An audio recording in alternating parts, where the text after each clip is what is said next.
بسم اللہ الرحمن الرحیم وبہ نستعین۔ السلام علیکم ورحمۃ اللہ وبرکاتہ۔ نحمدہ ونصلی علی رسولہ الکریم، اما بعد فاعوذ باللہ من الشیطان الرجیم، بسم اللہ الرحمن الرحیم۔ ان الصلاۃ کانت علی المؤمنین کتابا موقوتا، صدق اللہ العظیم وبلغنا رسولہ الامین المطیر الکریم، وَنَحْنُ عَلَىٰ ذَلِكَ لَمِنَ الشَّاهِدِينَ وَالشَّاكِرِينَ وَالْحَمْدُ لِلَّهِ رَبِّ الْعَالَمِينَ۔ آدمیت کو نئے طرز پہ ڈھالا جس نے، ڈگمگاتے ہوئے انسان کو سنبھالا جس نے، اور ہر برائی کو دیا دیس نکالا جس نے، کر دیا مشرق و مغرب میں اجالا جس نے، ہاں اسی انسان کو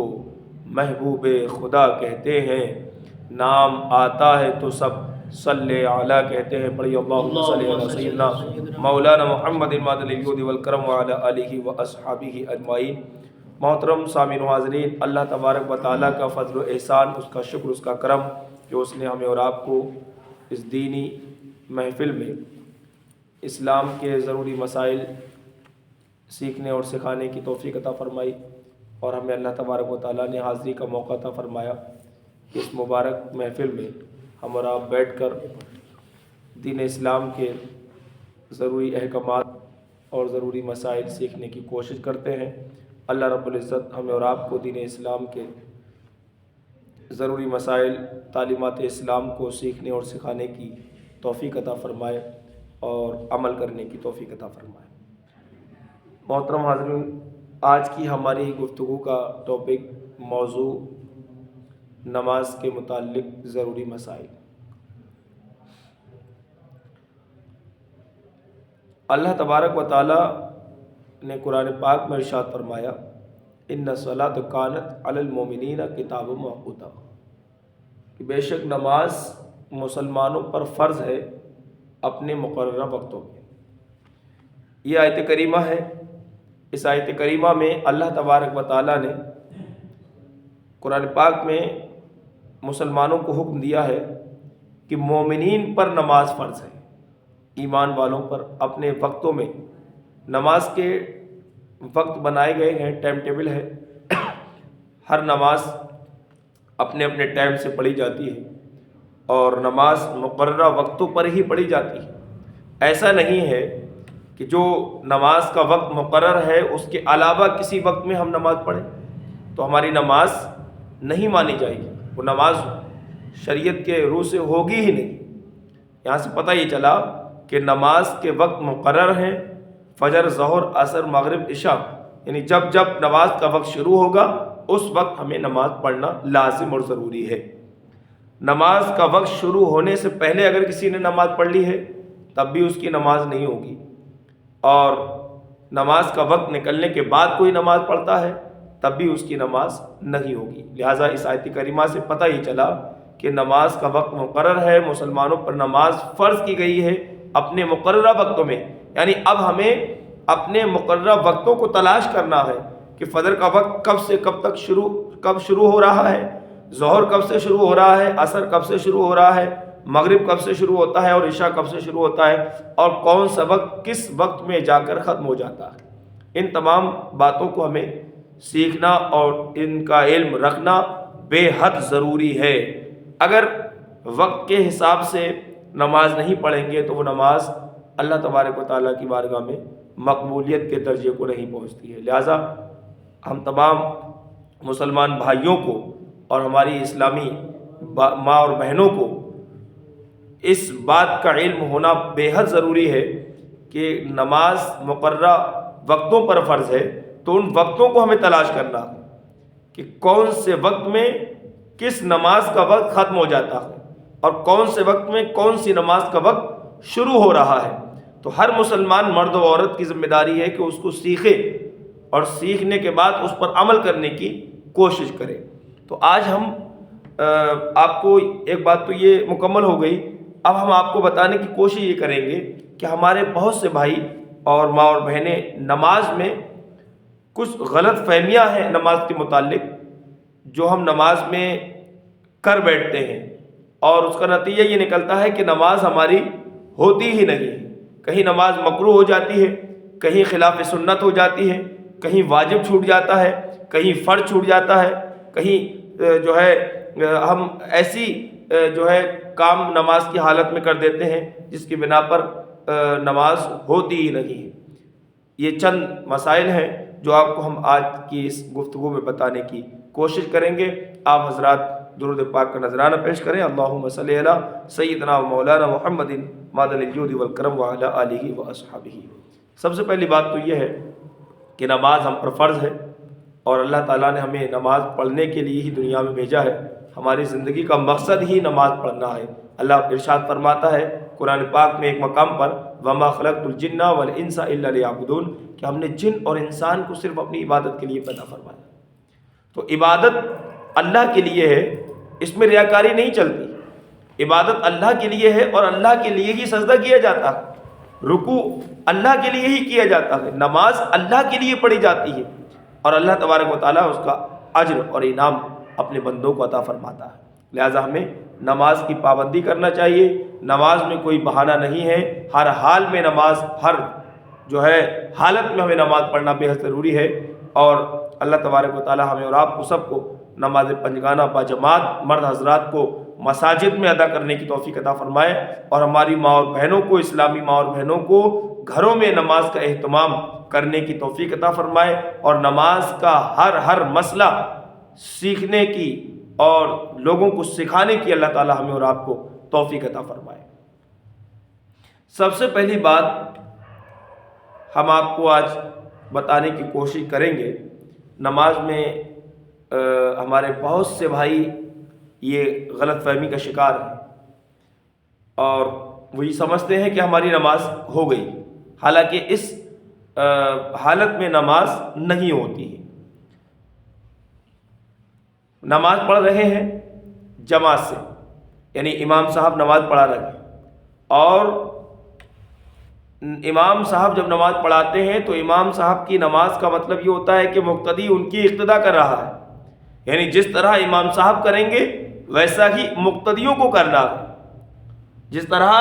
امام صاحب رکوع کر رہے ہیں ویسا ہی رکوع مقتدیوں کو کرنا ہے۔ امام صاحب رکوع میں کتنی دیر رک رہے ہیں اتنی ہی دیر رکوع میں مقتدی کو رکنا ہے۔ امام صاحب سجدہ کتنی دیر میں کر رہے ہیں اتنی ہی دیر میں مقتدی کو رکنا۔ پتہ ہی چلا کہ ہر نماز کے سارے ارکان اگر جماعت کی حالت میں ہیں تو امام صاحب کی اقتدا کرتے رہیں گے، تب ہماری نماز ہوگی۔ لیکن عام طور پہ دیکھا یہ جاتا ہے مسائل نہ معلوم ہونے کی وجہ سے ہمارے بھائی غلط فہمی کا شکار ہیں۔ بہت سے لوگ کیا کرتے ہیں، امام صاحب نے ابھی تکبیر تحریمہ بھی نہیں کہی، تکبیر اولیٰ بھی نہیں کہی ہے، اور اس سے پہلے مقتدی حضرات اللہ اکبر کہہ کر ہاتھ باندھ لیتے ہیں، حالانکہ ابھی امام نے جب تکبیر اولیٰ نہیں کہی ہے، اس سے پتہ یہ چلا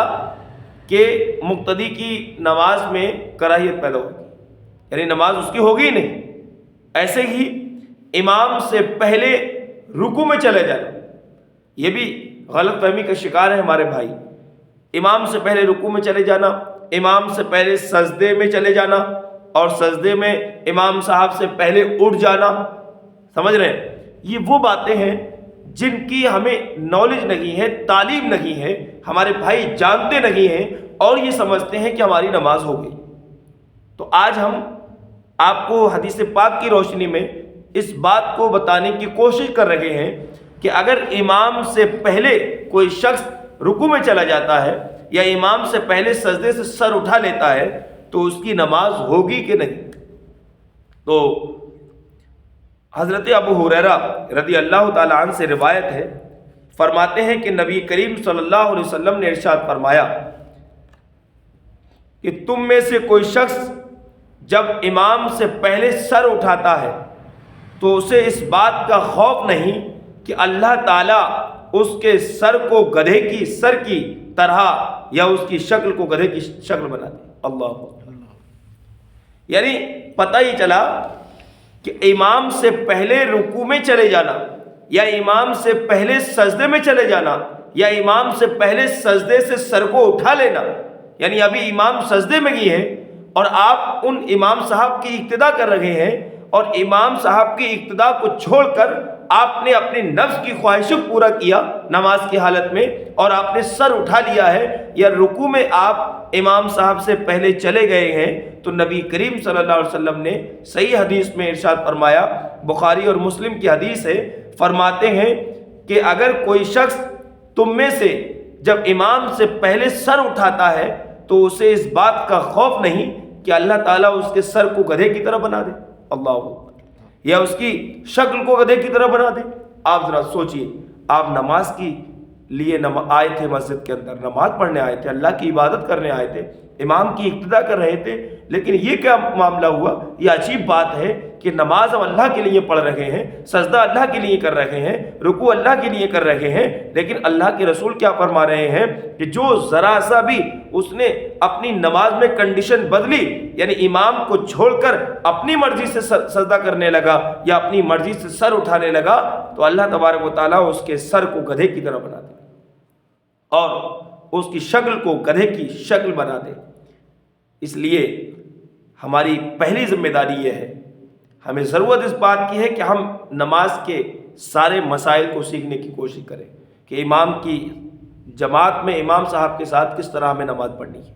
تو یہاں سے اس حدیث پاک سے ثابت یہ ہوا کہ امام صاحب سے پہلے نہ ہم تکبیر اولیٰ کہہ سکتے ہیں، اور امام صاحب سے پہلے نہ ہم رکوع میں جا سکتے ہیں، اور نہ امام صاحب سے پہلے رکوع سے سر اٹھا سکتے ہیں، اور نہ امام صاحب سے پہلے سجدے میں جا سکتے ہیں، اور نہ سجدے سے سر اٹھا سکتے ہیں۔ اس حدیث پاک سے یہ ثابت ہوا۔ اور ایک حدیث پاک میں نبی کریم صلی اللہ علیہ وسلم نے یہ بھی ارشاد فرمایا کہ ہمارے بہت سارے بھائیوں کی یہ بھی عادت بن گئی ہے اور غلط فہمی کا شکار ہیں کہ جب نیت باندھتے ہیں، تکبیر اولیٰ کہتے ہیں، اللہ اوپر کہہ کر جب کانوں کے اوپر ہاتھ لے جاتے ہیں کانوں تک، تو جب نیت باندھنے کا نمبر آتا ہے تو کیا کرتے ہیں؟ آسمان کی طرف نگاہ کرتے ہیں، اللہ اکبر، اس طرح سے، یعنی ان کی جو نگاہیں ہیں وہ آسمان کی طرف ہوتی ہیں۔ اس کے تعلق سے حضور علیہ السلام نے کیا ارشاد فرمایا، میں آپ کو بتانے کی کوشش کر رہا ہوں، اس غلط فہمی کو بھی ہم دور کریں اور اچھی طریقے سے نماز پڑھنے کی کوشش کریں۔ حضرت انس بن مالک رضی اللہ تعالیٰ عنہ سے روایت ہے، فرماتے ہیں کہ اللہ کے رسول صلی اللہ علیہ وسلم نے ارشاد فرمایا، ان لوگوں کا کیا حال ہے جو نماز کی حالت میں اپنی نگاہیں آسمان کی طرف اٹھاتے ہیں۔ پھر اس کے بارے میں آپ کی بات میں سختی آ گئی، یعنی آپ کی فرما رہے تھے اور اتنا ہی کہتے کہتے آپ کی لہجے میں سختی آ گئی، پھر اس کے بارے میں آپ کی بات میں سختی آ گئی، فرمایا یا تو لوگ اس طریقے سے باز آ جائیں یا ان کی آنکھیں نکال لی جائیں۔ اللہ اکبر، آپ ذرا سوچئے، اللہ کی نماز ہے، آسمان کی طرف نگاہیں اٹھانے کا اتنا بڑا جو ہے گناہ ہے کہ اللہ کے رسول صلی اللہ علیہ وسلم نے اتنی تاکید کے ساتھ فرمایا یا تو لوگ اس عادت سے باز آ جائیں، یعنی اپنی نماز کی جب نیت باندھیں تو اپنی نگاہوں کو آسمان کی طرف نہ اٹھائے بلکہ زمین کی طرف نگاہ ہو، یا فرمایا کہ اگر باز نہیں آتے ہیں تو ان کی آنکھیں نکال لی جائے، اور یہ بخاری شریف کی حدیث ہے۔ تو ہمیں اس طریقے سے بھی باز آنا چاہیے، اس سے بچنا چاہیے کہ نماز کی حالت میں آسمان کی طرف نگاہ نہیں اٹھانا چاہیے۔ اگر آسمان کی طرف نگاہیں اٹھائی جائیں گی تو اللہ اور اس کے رسول کی ناراضگی کا سبب بنے گا، اور جب اللہ اور اس کے رسول کی ناراضگی کا سبب بنے گا تو پھر نماز ہماری صحیح طریقے سے قبول نہیں ہوگی۔ لہٰذا اللہ تبارک و تعالی ہمیں اور آپ کو ان تمام باتوں پر عمل کی توفیق عطا فرمائے کہ امام صاحب سے پہلے نہ رکوع کریں، امام صاحب سے پہلے نہ سجدہ کریں، نہ سجدے سے سر اٹھائیں، اور نہ امام صاحب سے پہلے تکبیر اولیٰ کہیں، اور نماز کی حالت میں آسمان کی طرف نگاہ نہ اٹھائیں بلکہ اپنی نگاہیں نیچے رکھیں، زمین کی طرف رکھیں، تاکہ ہماری نماز صحیح طریقے سے قبول ہو جائے اور اللہ اور اس کے رسول کی خوشنودی کا سبب بن جائے۔ کہنے سننے میں قصداً صاحباً خامیاں ہو گئی ہوں، اللہ اس کو معاف فرمائے۔ السلام علیکم ورحمۃ اللہ وبرکاتہ۔